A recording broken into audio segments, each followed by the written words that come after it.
तो हम पढ़ रहे थे हाइब्रिडाइजेशन।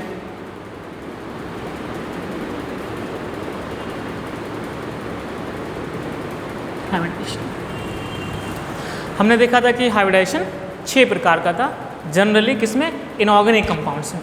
वो कौन कौन सा था? sp, दूसरा sp2,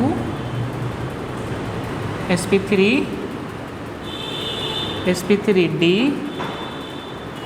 sp3d2, sp3d3।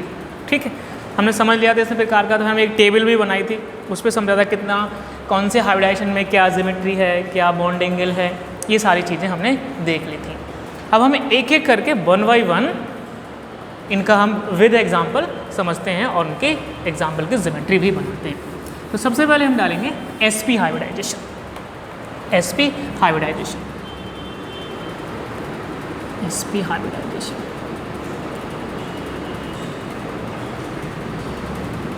sp, ठीक है। अगर हम इनको डिफाइन करें, इसकी परिभाषा दें तो क्या थी? किसी एक ही एटम के आउटरमोस्ट शेल के यानी बाह्यतम कोश के एक s और एक p एटॉमिक ऑर्बिटल आपस में मिलकर एनर्जी का रीडिस्ट्रीब्यूशन करके यानी एनर्जी का पुनर्वितरण करके 2 नए ऑर्बिटल्स का फॉर्मेशन करते हैं, निर्माण करते हैं। तो यह प्रोसेस, यह प्रक्रिया sp हाइब्रिडाइजेशन कहलाती है। और इस प्रकार प्राप्त ऑर्बिटल्स sp हाइब्रिड ऑर्बिटल्स कहलाते हैं। ठीक है, अब इसको एग्जाम्पल देखते हैं। हमें एग्जाम्पल में दिखाना कि भी कौन से एग्जाम्पल्स होते हैं जहाँ पर sp हाइब्रिडाइजेशन मिलता है। तो हम यहाँ एग्जाम्पल लेंगे BeCl2, beryllium dichloride. Hybridisation generally हम सेंट्रल एटम पर देखते हैं, जो एटम केंद्र में होता है, सेंटर में होता है। तो देखो, अगर हम BeCl2 में देखें तो सेंटर में कौन है? बेरिलियम है। कैसे करके? अगर हम देखेंगे, इसका स्ट्रक्चर बनाएंगे तो बेरिलियम से 2 क्लोरीन एटम कुछ इस तरह से लगे होते हैं। ठीक है, तो सेंटर में कौन है? बेरिलियम है। तो जनरली सेंट्रल एटम पर ही हम हाइब्रिडाइजेशन देखते हैं।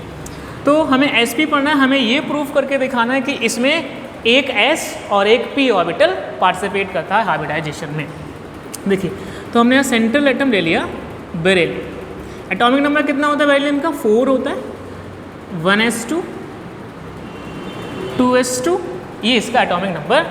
4 के अकॉर्डिंग हमने इसका इलेक्ट्रॉनिक कॉन्फ़िगरेशन लिख लिया। अच्छा, अगर हम आगे बढ़ेंगे तो हमें कौन मिलेगा? 1s2, 2s2 के बाद कौन आता है? 2p आता है। यहाँ पर क्या है?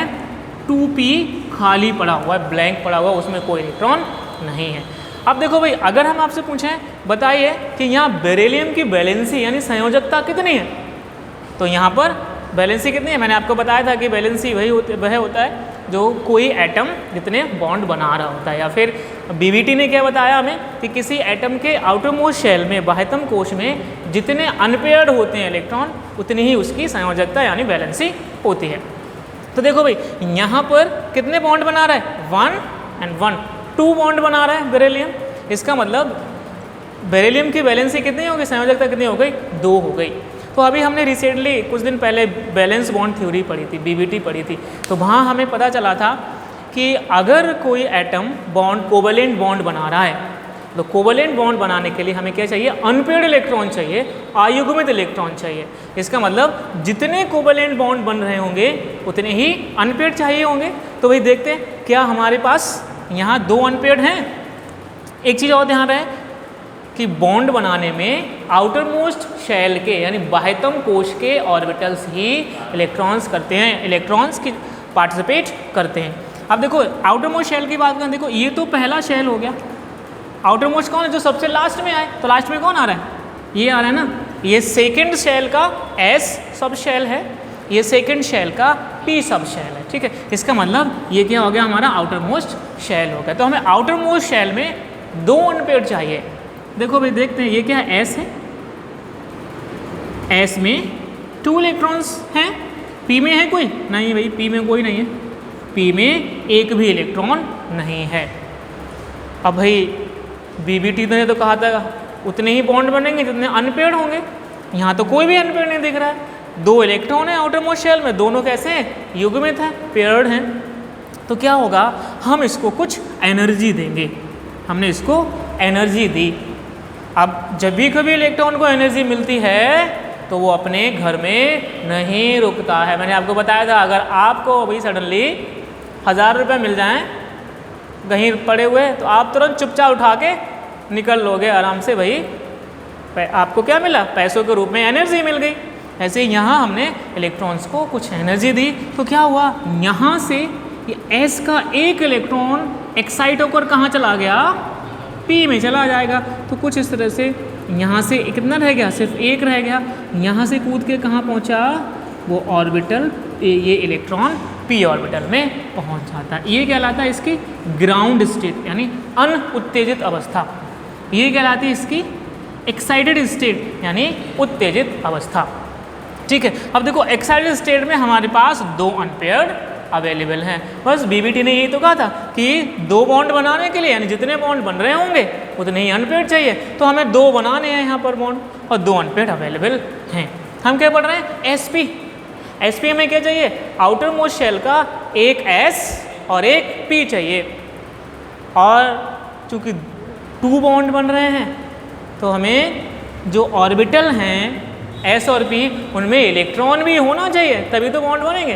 तो भाई हमारे पास दिख रहा है एक S है और एक P में भी इलेक्ट्रॉन है, तो ये वाला S और ये वाला P क्या करेंगे, आपस में हाइब्रिडाइज हो जाएंगे। कितने नए बनेंगे, रूल क्या था, जितने पार्टिसिपेट करेंगे उतने ही नए बनेंगे। तो देखो भाई एक S और 2 P ने पार्टिसिपेट किया तो कितने बन गए, 2 बन गए। ठीक है, तो यहाँ पर sp ये कहलाए आपके sp hybrid orbitals, sp hybrid orbitals. Hindi में अगर कहें तो sp संकरित कक्षक कहलाए। एक रूल ये भी तो था कि जैसे ही नए ऑर्बिटल्स बन जाएंगे तो पुराने ऑर्बिटल्स के इलेक्ट्रॉन कहाँ आ जाएंगे, यहाँ आएंगे। मैंने आपसे कहा था कि अगर आपका कोई नया मकान बन जाए तो पुराना मकान छोड़ के आप नए में शिफ्ट हो जाएंगे। तो देखो इलेक्ट्रॉन के भी ये नए मकान बन चुके हैं, तो इलेक्ट्रॉन यहाँ से कहाँ आ गए, यहाँ आ जाएंगे। कुछ इस तरह से एक यहाँ आ गया और एक यहाँ आ गया। तो ये हमारा sp हाइब्रिडाइजेशन हो गया। अब क्या है बारी, क्लोरीन की बारी है। अब क्या होगा, ये कोवलेंट बॉन्ड है। मैंने आपको बताया था कि कोवलेंट बॉन्ड कैसे बनता है, इलेक्ट्रॉन्स के शेयरिंग से बनता है, इलेक्ट्रॉनों की साझेदारी से बनता है। तो यहाँ क्या है, इस बॉन्ड में एक इलेक्ट्रॉन क्लोरीन ने दिया होगा और एक इलेक्ट्रॉन बेरिलियम ने दिया होगा। तो यहाँ क्या आया, ये क्लोरीन एटम आया, इसने क्या किया, एक इलेक्ट्रॉन इसको दिया, बॉन्ड बना लिया। ऐसे दूसरा क्लोरीन एटम आया, इलेक्ट्रॉन दिया और यहाँ जुड़ जाता है। और इस प्रकार से BeCl2 का फॉर्मेशन हो जाता है। तो यहाँ देख पा रहे हैं हम sp हाइब्रिडाइजेशन है और BeCl2 बन के तैयार हो जाता है। अब हमें इसकी ज्योमेट्री भी बतानी है, बॉन्ड एंगल भी बताना है। तो मैंने आपको टेबल बनवाई थी, तो वहाँ बताया था कि sp हाइब्रिडाइजेशन में जब सारे के सारे बॉन्ड पेयर इलेक्ट्रॉन होते हैं, बॉन्ड पेयर का मतलब कि सारे के सारे बॉन्ड बनाने वाले इलेक्ट्रॉन होते हैं, तो वहाँ क्या होता है, कौन सी ज्योमेट्री थी, लीनियर ज्योमेट्री थी, रेखीय ज्यामिति थी। देखो ये था बेरिलियम, ये क्लोरीन यहाँ आ गया, एक क्लोरीन यहाँ आ गया और इनके बॉन्ड एंगल कितना था, 180 डिग्री 180 डिग्री हुआ करता था। तो ये क्या थी आपकी linear geometry, linear geometry of BeCl। ठीक है, तो BeCl2 की लीनियर रेखीय ज्यामिति है BeCl। ठीक है, तो इस प्रकार से हमने BeCl2 में बता दिया कि sp हाइब्रिडाइजेशन हो जाता है। नोट कर लो इसे।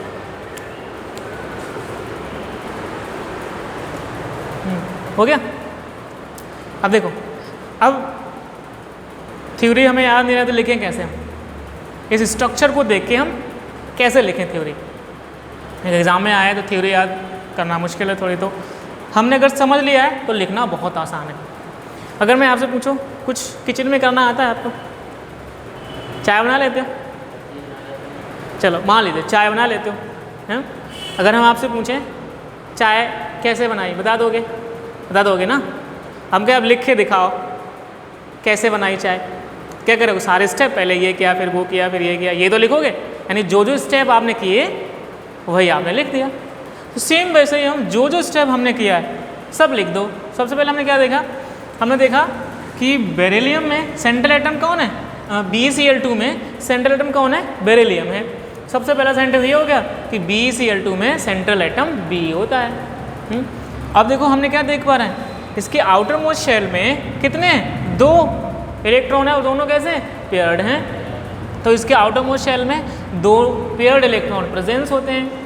लेकिन BBT ने तो हमें ये बताया कि बॉन्ड तो तभी बनेगा कोवैलेंट बॉन्ड जब अनपेयर्ड होंगे। तो हमने क्या किया कि हमने इसको ऊर्जा दी, एनर्जी, इसका इलेक्ट्रॉन एनर्जी प्राप्त करके गेन करके एक्साइट होकर कहाँ चला जाता है, S कक्षक से P ऑर्बिटल में यानी P कक्षक में चला जाता है। और इस प्रकार हमारे पास 2 अनपेयर्ड इलेक्ट्रॉन उपलब्ध अवेलेबल हो जाते हैं। अब क्या होता है, इसी अवस्था में, इसी स्टेट में क्या होता है, this is called excited state. और इसी स्टेट में एक S और एक P आपस में हाइब्रिडाइज हो जाते हैं और कितने बनते हैं, 2 नए ऑर्बिटल्स का फॉर्मेशन कर लेते हैं। यहीं पर क्या होता है, क्लोरीन आते हैं, क्लोरीन अपना अपना इलेक्ट्रॉन शेयर करते हैं और कोवैलेंट बॉन्ड बनाकर BCl2 का फॉर्मेशन कर लेते हैं। इस तरह से हम अपनी भाषा में लिख सकते हैं। ठीक है, अब हम बात करेंगे नेक्स्ट है sp2 हाइब्रिडाइजेशन।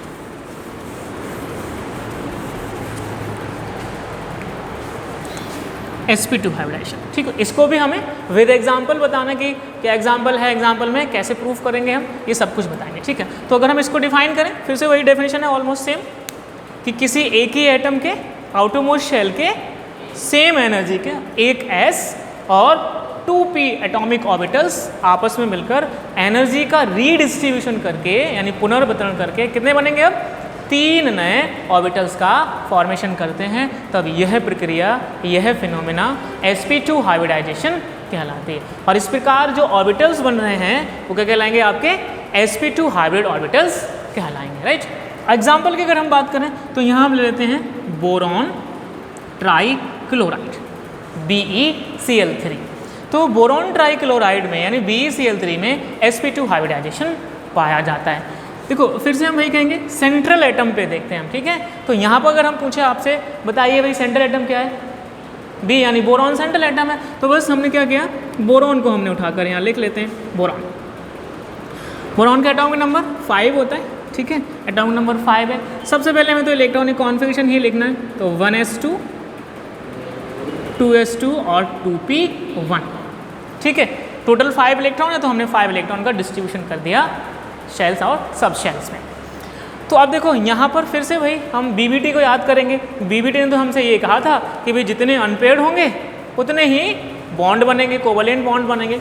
तो यहाँ हम देख पा रहे हैं बोरॉन से 3 क्लोरीन एटम जुड़े हुए हैं। इसका मतलब इसके बोरॉन के आउटर मोस्ट शेल में 3 अनपेयर्ड होने चाहिए थे, होने चाहिए। क्या है 3, देखते हैं भैया, क्या है नहीं। आउटर मोस्ट शेल हमारा कौन सा है, ये रहा आउटर मोस्ट। ठीक है, तो अब देखो यहाँ हम बात करेंगे पेयर्ड है और यहाँ पर P में एक अनपेयर्ड है, यानी हमें 3 अनपेयर्ड चाहिए। टोटल तो 3 हैं लेकिन अनपेयर्ड नहीं है, उनमें से 2 इलेक्ट्रॉन कैसे पेयर्ड हैं, युग्मित अवस्था में अवेलेबल हैं। तो हम फिर से क्या करेंगे, इनको कुछ एनर्जी देंगे और जैसे ही हम एनर्जी देंगे फिर से यहाँ से ये इलेक्ट्रॉन एक्साइट होकर कहाँ चला जाएगा, P में चला जाएगा। देखो भाई कुछ इस तरह से, this is called ground state and यहाँ से जैसे ही हमने इसको एनर्जी दी ये इलेक्ट्रॉन जंप करके कहाँ गया, अब P में चला जाएगा कुछ इस तरह से। अब देखो जैसे ही P में गया तो ये कहलाई आपकी एक्साइटेड स्टेट। अब देखो हमारे पास एक्साइटेड स्टेट में 3 अनपेयर्ड इलेक्ट्रॉन दिखाई दे रहे हैं। बस हमें 3 बॉन्ड बनाने थे, 3 कोवैलेंट बॉन्ड बनाने और 3 अनपेयर्ड अवेलेबल हो गए। यहीं पर क्या चाहिए हमें, यहीं पर हाइब्रिडाइजेशन कर देना है। कौन सा कर रहे हैं हम, sp2 हाइब्रिडाइजेशन पढ़ रहे हैं। अब sp2 हाइब्रिडाइजेशन में 1s और 2p चाहिए, राइट। तो देखो भाई है हमारे पास 3 बॉन्ड बनाने के लिए 1s और 2p ऑर्बिटल। तो भाई लो ये बन गए, कितने नए बनेंगे, 3 नए बनते हैं। 3 नए एटॉमिक ऑर्बिटल्स बनकर तैयार हो जाते हैं। क्योंकि भाई हमें पता है, हमारे रूल्स हमने पढ़ रखे थे पहले कि जितने पार्टिसिपेट करेंगे एटॉमिक ऑर्बिटल्स उतने ही नए बनते हैं। ठीक है, तो भाई ये नए बन के हो गए, तो ये कहलाए हमारे sp2 हाइब्रिड ऑर्बिटल्स। अच्छा देखो पिछले वाले में हमने देखा 2 ऑर्बिटल पार्टिसिपेट नहीं कर रहे थे P के, और यहाँ एक पार्टिसिपेट नहीं कर रहे हैं। तो ऐसे ऑर्बिटल्स जो हाइब्रिडाइजेशन में पार्टिसिपेट नहीं करते हैं उनको अनहाइब्रिड ऑर्बिटल्स कहते हैं, या फिर उनको हम प्योर ऑर्बिटल्स भी कहते हैं। अगर p है तो प्योर p ऑर्बिटल कहलाएंगे, अगर d है तो प्योर d ऑर्बिटल्स कहलाएंगे। ठीक है, तो यहाँ एक बच रहा है तो ये हमारा प्योर p ऑर्बिटल कहलाएगा। ठीक है, तो वही हम यहाँ नए बन के तैयार हो गए। अब क्या होगा यहाँ से, अब ये इलेक्ट्रॉन यहाँ से इधर चले आएंगे। ठीक है, एक इधर आया यहाँ पर, इस तरह से अनहाइब्रिड ऑर्बिटल्स के इलेक्ट्रॉन हाइब्रिड ऑर्बिटल्स में एंटर कर चुके हैं। अब यहीं पर क्या होगा, वही क्लोरीन आ जाएगा, 3 क्लोरीन लग रखे हैं ना, Cl Cl Cl, ये अपना इलेक्ट्रॉन देगा इसके लिए और साझेदारी करके शेयरिंग करके कोवलेंट बॉन्ड बना लेगा। सिमिलरली ये दोनों अपना अपना इलेक्ट्रॉन देकर कोवलेंट बॉन्ड बना के जुड़ जाएंगे और कुछ इस तरह से BeCl3 बोरॉन ट्राइक्लोराइड का फॉर्मेशन हो जाता है। तो देखो हमने हाइब्रिडाइजेशन बता दिया और किस तरह से हो रहा है वो हमने दिखा दिया। अब हमें इसकी ज्योमेट्री और बॉन्ड एंगल बताना है। ज्योमेट्री और बॉन्ड एंगल तो हमें पता है भाई, sp2 हाइब्रिडाइजेशन में कौन सी ज्योमेट्री होती है, ट्राइगोनल प्लैनर, यानी समतल त्रिभुजीय ज्यामिति होती है। तो देखो ट्राइगोनल, एक सिंपल सा त्रिभुज बना दो, ट्राइंगल बना दो। ठीक है, लो भाई, एक क्लोरीन यहाँ आ गया, एक यहाँ आ गया, एक यहाँ आ गया। देखो भाई अगर हम यहाँ से इनको जोड़ देंगे तो ये कुछ इस तरह से एक ट्राइंगल बन के तैयार हो जाएगा। ठीक है, हो गया।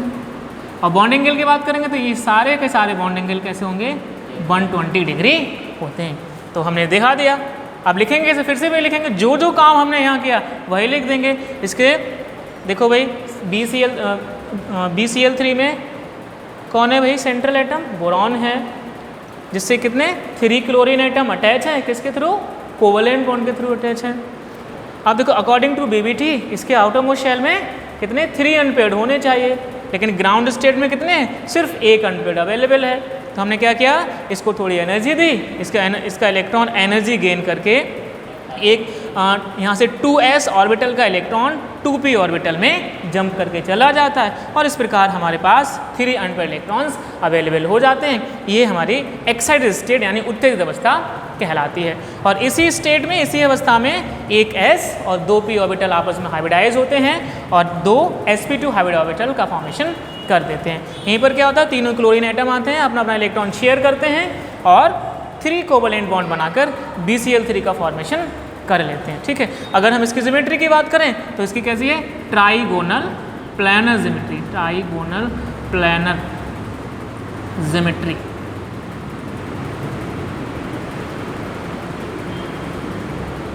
Geometry of BeCl3। ठीक है, तो इस तरह से ये ज्योमेट्री हो जाती है। अच्छा, ऐसे ही सेम यही ज्योमेट्री BF3 में भी होता है। ठीक है, BF3 बोरॉन ट्राइफ्लोराइड, इसमें भी यही सेम कंडीशन मिलेगी। देखो सेंटर में यहाँ पर भी बोरॉन है, ठीक है, और साइड में बस फ्लोरीन लग गया, बाकी सब कुछ BF3 में भी मिल जाएगा। इसे भी नोट कर लो।